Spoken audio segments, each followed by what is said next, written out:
பச்சை புடவைக்காரியாய் உன் தாய் மீனாட்சி நான் இன்று வந்திருக்கிறேன். கொஞ்சம் உடலுக்கும் மனதிற்கும் ஓய்வு கொடு. இந்த பூமியில் நீ செய்ய வேண்டிய பல நற்காரியங்கள் உள்ளது. எல்லாவற்றையும் நீ செய்து முடிப்பாய். இப்போது உனக்கு கொஞ்சம் ஓய்வு தேவை. ஓய்வு நேரத்தில் எந்தவித உபகரணங்களின் துணையின்றி நீ மட்டும் அமைதியாக ஓரிடத்தில் அமர்ந்து உனக்குள் வரும் எண்ணங்களை ஒரு மூன்றாம் மனிதன் போல வேடிக்கை பார். எந்த எண்ணத்திற்கும் எதிர்வினை ஆற்றாமல் அவற்றை அமைதியாக கடக்கவிடு. உன்னை அச்சுறுத்தும் எண்ணங்கள் குறையும். உன்னால் முடியாது என்று நீ நினைத்த செயல்களையும் என் அருளால் நீ செய்து முடிப்பாய். நன்மைகள் நடப்பது நிச்சயம் தொடரும். வாழ்க்கை பாதையில் தன் இருப்பை நிலைநிறுத்தி கொள்ள வேகமாக ஓடிக்கொண்டு இருக்கும் மனித சக்திகளின் தன்மை மகா தத்துவமாகாமல் தவிப்பது ஏன் தெரியுமா? நாம் எதை யாருக்காக செய்கின்றோம் என்ற விழிப்புணர்வு இல்லாமைத்தான். மனித மனம் அனைத்தும் வேகமாக நடக்க வேண்டும் என்று ஏங்குகிறது. எழுவது முதல் படுப்பது வரை நாம் உருவாக்கியுள்ள தன்மைகளுக்காக வேகமாக ஓடுகின்றோம். ஓடாமல் நின்றுவிட்டால் தோற்றுவிடுவோமோ என்ற அச்சம். இந்த அச்சத்தின் உச்சம் நம்மை சுற்றி பல இன்னல்களை உருவாக்கி அதற்குள் உன்னை சிக்க வைத்து வேடிக்கை காட்டுகிறது. இந்த வேடிக்கைதான் பல வாடிக்கையாளர்களை உருவாக்கி உயிர்ப்போடு மக்கள் உலவுவது போல மாயையை ஏற்படுத்தியுள்ளது என்பதை உணர்ந்திடத்தான் முடியுமா? எவ்வாறு இக வாழ்க்கையில் வேகமாக ஓடுகின்றனரோ அதே தன்மையை ஜெகத்தை அடைவதற்கு கையாண்டால் உச்சிக்குழி தரிசனம் கிட்ட முடியும் அல்லவா? அது எட்டா தொலைவில்தானே செல்லும். மனிதனுக்குள் எழுந்த இந்த வேகத்தீயை தணிக்க துரித ஆன்மீகம் கடைவிரித்து காத்து கொண்டு இருக்கிறது. இங்கே வந்தால் உன்னுடைய பிரச்சனைக்கு தீர்வு கிடைத்துவிடும். குறிப்பிட்ட நாளுக்குள் நீ உன் உயர் ஞானத்தை அடைந்திட முடியும். நெற்றிக்கண்ணை திறந்து முக்காலம் அறியும் ரகசியத்தை கற்றுக்கொள் என்று அழைப்பு உன் ஒவ்வொருவரையும் நோக்கி குவிந்திருக்கும். எதை தின்றால் நாம் பித்தம் தெளியும் என்ற எண்ணத்தில் ஓடுபவர்களுக்கு அனைத்தும் சிறப்பானதே. ஆனால் ஆத்ம தரிசனத்தின் ஆணிவேர் எங்கிருக்கிறது தெரியுமா? எவ்விடத்தில் ஓட்டத்தை துவங்கினாயோ அங்கே மறைப்பொருளாக்கப்பட்டுள்ளது. ஒரே ஒரு முறை திரும்பி பார்த்தாலே அதுவே தன்னை உனக்கு காட்டும். 24 மணி நேரத்தில் ஒரு அரை மணி நேரம் உன் உடல், மனம், புத்தி எப்படி இயங்குகிறது? அது நலமாக இருக்கிறதா? அந்த கணம் நாம் உயிர்ப்போடு குடும்ப சூழலை அணைத்திருக்கின்றோமா என்பதை உணர்வது அவசியமாகின்றது. அவசியமானதை வசியமாக்கும் தந்திரம் இந்த மனித எந்திரத்திற்கு மட்டுமே உண்டு. எனக்கு நேரமே இல்லை, இத்தனையையும் படிப்பதற்கு பொறுமையும் இல்லை என்று நழுவி செல்லும் மனநிலை எழுந்தால் நாம் நமது ஆத்ம சக்தியின் அழைப்பை தவறவிட்டவர்களாவோம். படிக்கும்போது நீங்கள் படிப்பது இல்லை, ஐம்புலன்களையும் ஒடுக்கி உங்கள் ஆத்மா படிக்கிறது. நம் உடலை வளர்க்க உணவிடுவது போல ஆத்மாவை எழுப்ப இறையின் வார்த்தைகளை படிப்பதும் உள்வாங்குவதும் அடிப்படையான தன்மை. இறையின் அதிர்வு கனலாக வெளிவர இடைவெளியை உருவாக்கும் அஸ்திரம் இதுதான். நீ நம்பிக்கையோடு இரு, நல்லதே நடக்கும். நிச்சயம் உனக்கு நல்லது மட்டுமே நடக்கும். நீண்ட நாட்களுக்கு பிறகு இன்று என்னை வணங்கி ஒரு முக்கியமான காரியத்தை நீ செய்துள்ளாய். அது உனக்கு வெற்றியாக ஆசி வழங்குகிறேன். உன்னுடைய திறமைக்கும் தகுதிக்கும் ஏற்ப உனக்கு கிடைக்க வேண்டியது நிச்சயம் கிடைக்கும். நீ முயற்சித்தாயல்லவா? அதற்கான பலன் உனக்கு கிடைக்கப் போகிறது. உன்னை தேற்றுவதற்காகவும் உனக்கு உதவிகள் செய்வதற்காகவும் இதோ நான் உன்னோடு தான் இருக்கிறேன். இப்போது நீ மெல்ல மெல்ல தளர்ந்து விட்டாய். வாழ்க்கையின் மீது இருந்த நம்பிக்கையும் குறைந்துவிட்டது.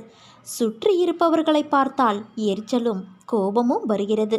கர்மா என்று எடுத்துக்கொள்ளவும் முடியவில்லை, விதி என்று தள்ளிவிடவும் முடியவில்லை என்ற பரிதவிப்பிலேயே ஒவ்வொரு நாளையும் நீ நகர்த்தி வருகிறாய். என் குழந்தையே, பொறுமையாக இரு, சகித்துக்கொள், நம்பிக்கையோடு இரு. என்னை நம்பி சரணடைந்தவர்கள் யாராக இருந்தாலும் அவர்களுக்காக நான் என் உயிரையும் கொடுப்பேன். என் வார்த்தையை காப்பாற்ற நான் பாடுபடுவேன். உன் மனதிலிருந்த சகல துக்கங்களும் மாறும். இதுவரை சதா காலமும் நீ துன்பத்தை நினைத்து கொண்டு இருந்ததால் அதன் தாக்கம் இன்று வரை இருக்கிறது. இதை மாற்ற இனி எப்போதும் என் நாமத்தையே உச்சரித்து வா. அது உனக்குள் ஒரு மாற்றத்தை கொண்டு வரும். அந்த மாற்றம் உன்னை என்னிடம் அழைத்து வரும். அப்போது உன்னை தூக்கி துடைத்து உன் துன்பங்களுக்கான நிவாரணத்தை நான் வழங்குவேன். சிக்கல்கள் நிறைந்த இந்த உலகியல் வாழ்வில் என்னுடைய பக்தர்கள் வாழ்க்கைக்கு ஜோதிடத்தின் உதவியை நாடலாமா? ஜோசியர்கள் ஓரளவுக்குத்தான் நம்முடைய வருங்கால வாழ்க்கையை கணித்து தருவார்கள். ஆனால் நான் முழுமையாகவும் விரைவாகவும் உனக்கு உதவி செய்வேன். நீ என்னிடம் சரணாகதி அடைந்து விட்டால் உன்னுடைய வாழ்க்கையின் முழு பொறுப்பையும் நான் ஏற்றுக்கொள்கிறேன். உன்னுடைய துயரங்களை நிச்சயம் குறைத்து விடுவேன். உன்னுடைய ஆனந்தத்தை அதிகப்படுத்துவேன். நீ சுகம் துக்கம் இரண்டிலுமே என்னையே பார். உலகியல் ஆன்மீக வாழ்க்கை இரண்டிலும் என்னையே பார். ஜோதிடம் பொய் அல்ல. ஆனால் அதன் மீது இவ்வளவு தீவிரமான நம்பிக்கை தேவையில்லை. நானே எல்லா நிகழ்வுகளுக்கும் காரணகர்த்தா ஆகும்போது தேவையற்ற முயற்சி, அலைச்சல், குழப்பம் வேண்டாம். அனைத்தையும் நான் பார்த்து கொள்கிறேன் குழந்தையே. உன் மனம் பாரம் என்று நீ நினைக்கும் நேரத்தில் நான் உன்னோடு இல்லை என்ற நினைப்பை ஏற்படுத்தி கொள்ளாதே. உன் கண்களுக்கு நான் ஒற்றை ரூபத்தில் தெரிந்தாலும் என் உயிரில் பாதிதான் என் பிள்ளைகள். உங்கள் அனைவரின் இதயத்திலும் நான் ஆத்மாவாகவே இருக்கிறேன். சில நேரம் இது ஏன், இதை மாற்ற வேண்டும் என்ற எண்ணத்தை உனக்குள் உணர வைப்பேன். ஆனால் அது உன் ஆழ்மனதிலிருந்து வரும் வரை அதை உனக்கு உணர்த்தி கொண்டே இருப்பேன். நீ உணர்ந்த பிறகு உன் வாழ்க்கையில் செயல்பாட்டாய் நிறுத்துவேன். உனக்கு தர வேண்டும் என்று ஒன்றை நான் விரும்பினால் அதற்காக நானே உன்னை தயார் செய்து நீ அறியாத வண்ணமாய் நீ இருக்கச் செய்வேன். உன் அம்மாவாக அப்பாவாக நான் உனக்கு செய்த விஷயங்கள் எல்லாம் அற்புதமாய் நீ உணர்வாய். அதை உணரத்தான் போகின்றாய். புரியவில்லையா? அற்புதம் நிகழப்போகிறது. உன் வாழ்க்கையில் நிச்சயம் நிகழப்போகிறது. இது என்னுடைய சத்திய வாக்கு. இனி உன் வாழ்வில் இருள் அகலப் போகிறது குழந்தையே.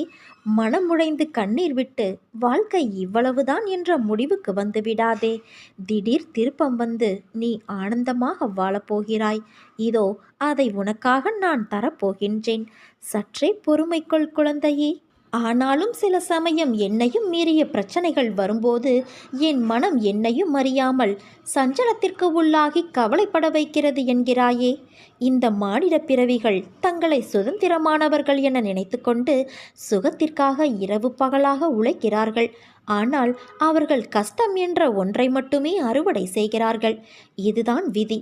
இந்த விதியானது நல்லதாக திரும்பி நல்ல நேரம் வருவதற்கு முன்பு ஒரு கஷ்டம் முன்னை இப்படி ஆக்கிவிட்டு செல்வது தவிர்க்க முடியாத ஒன்று. எதிரிகளிடம் சிக்கிக்கொண்டு அனைத்தையும் இழப்பது, வம்பு வழக்கு என்று அலைவது, நீடித்த புகழ் நிலை மாறி அனைவரும் புறக்கணிக்கும் வகையில் அவமானம் உண்டாவது போன்ற நிலைகள் தோன்றுவது. இதனால்தான் கடவுள் தன் பக்தனுக்கு இத்தகைய நிலைகள் வரக்கூடாது என்பதற்காக அவனுக்கு நோயாக, கடனாக, சிறிய விபத்தாக, ஏமாற்றமாக மாற்றி அமைக்கிறார். விதியின் பிடி உன்னை இருக்காமல் நான் பார்த்து கொள்கிறேன். அவசியமென்றால் அந்த விதியையே நான் மாற்றுவேன். அது என் பக்தனின் நிலை, பக்தி, அவனது சேவை என்பதை பொறுத்து இருக்கும். நீ மூழ்கிவிட்டாய் என்று மற்றவர்கள் எண்ணும்போது முத்தெடுத்து நீ மேலேறி வருவாய். இது உன் மீனாட்சி தாயான என்னுடைய அற்புத லீலை. என்றும் உன்னை நான் கவனித்து வருகிறேன். உன் எண்ணம் தடுமாறும்போது உன்னை நல்வழிப்படுத்தி தூய சிந்தனை அளிப்பேன். நீ வேதனைப்படும் காலத்தில் உன்னோடு இருந்து ஆறுதல் அளித்து வேதனை போக்கும் வழியை கூறுவேன். உன் வீட்டில் பாதுகாவலனாக இருந்து உங்கள் அனைவரையும் தீய சக்திகள் அண்டவிடாமல் தடுத்து உங்களை நான் காப்பேன். இல்லறத்தில் நல்லறம் காக்க ஒவ்வொரு நிமிடத்திலும் உன் மனதில் நான் எச்சரிக்கை செய்வேன். உன் எண்ணங்களை ஆராய்ந்து உனக்கு என்ன தேவையோ அதை அளிப்பேன். என்றுமே உன்னை நான் அஞ்ஞானத்தில் மூழ்க விடாமல் சத்திய தர்மத்தை உன் மனதில் புகுத்துவேன். எதுவுமே நிரந்தரமில்லை என்பதை உணர வைத்து எளிமையாகவும் ஏழ்மைக்கு உதவி செய்ய மனதை தூண்டுவேன். ஏட்டு சுரைக்காய் கறிக்கு உதவாது என்பதை உணர வைத்து நீதி மறவாமல் வாழ வைப்பேன். உழைப்பின் தத்துவத்தை எடுத்துரைப்பேன். என் அன்பு குழந்தையே, யோசிக்கும் யோசனைகள், சில விஷயங்களில் நீ என்ன செய்கிறாய், என்ன முடிவு எடுக்கிறாய் என்ற உணர்வை கூட உன்னால் புரிந்து கொள்ள முடியாத தருணங்களாய் இருக்கும். காற்றில் பறக்கும் துணி போல பட்டும் படாமலும் அந்த நிகழ்வுகளில் உன்னை ஈடுபடுத்தியிருப்பாய். பறப்பது மட்டும்தான் உனக்கு தெரியும். ஆனால் அதை தாண்டி ஒரு தூண்டுகோலாய் உன்னை ஒரு திசைக்கு அது வழி நடத்தி செல்லும். அது என்ன என்பதை உன்னால் உணராத அளவிற்கு உன் எதிர்மறை நிகழ்வுகளில் அமுக்கப்பட்டு இருப்பாய். உனக்கு மூச்சு திணறாமல் இருக்க உன் சுவாசமாய் உன் அன்னையான நான் இருப்பேன். அந்த குழப்பம் மிகுந்த சூழலில் உன் மனதை நீ கட்டுப்படுத்து. தனியாக ஒரு இடத்தில் உன்னை அமர்த்திக்கொள். உன் மனதில் எண்ணற்ற குழப்பங்களும் எண்ணங்களும் சுழலும். துணி முட்கள் மீது விழுந்தால் அதை எடுத்தாலும் துணி கிழிந்துதான் போகும். அதே போல நீ உன் எதிர்மறை எண்ணங்களை உன் மனதிலிருந்து எடுக்க நினைக்கும் போது வலிகளைத்தான் உணருவாய். அதனால் அதை அதன் போக்கில் விட்டுவிடு. பிறகு உன் மனம் அமைதியாகும். கவலை கொள்ளாதே குழந்தையே, எதுவும் உன்னை தீண்ட விடமாட்டேன். உன்னை விட்டு நான் விலகுவதும் இல்லை, விலகி போகும்படி உன் அன்னையான நான் செய்வதும் இல்லை. உன் பாதையை நீயே உருவாக்கிக் கொள்ளும் தண்ணீராக இரு. வாழ்வில் நீ எதையும் சாதிக்கலாம். அடுத்தவர் பாதையை தடுக்கும் பாறையாக நீ ஒருபோதுமே இருந்துவிடாதே. ஐயங்களும் கஷ்டங்களும் நம்மை சற்றே அசைத்து நம்பிக்கையை உறுதிப்படுத்தவே நம்மை சூழ்கின்றன. நாம் வாழ்க்கையில் சோதனைக்கு உள்ளாக்கப்படுகிறோம். முழு நம்பிக்கையோடு ஆத்மார்த்தமான அன்பு கொண்டு என்னை பற்றி கொண்டும் விழிப்புணர்வோடும் உனது முயற்சிகளை தொடர்ந்து செய். உன் செயல்கள் அனைத்தும் முடிவாக வெற்றி முடி சூட்டப்பெறும். மனம் புண்ணாகி போனதே என வருந்தாதே. இதோ என் மென்மையான கரங்களால் உன்னை வருடிக்கொண்டு உன் பக்கத்தில்தான் நான் உனக்காக இருக்கிறேன். மிக விரைவில் உன்னை பொன்னாக்கும் நாள் வந்து கொண்டு இருக்கிறது. உனக்கான நல்ல நேரம் தொடங்கிவிட்டது. நிகழ்காலம் உனக்கு கடினமாக இருந்தாலும் இது நிரந்தரம் என்று நினைத்து கொள்ளாதே. சிற்றெரும்பின் காலில் கட்டியிருக்கிற மணியின் ஓசையை கூட என்னால் கேட்க முடியும். நீ என்ன செய்தாலும் அதை உடனே நான் பார்த்து விடுவேன்.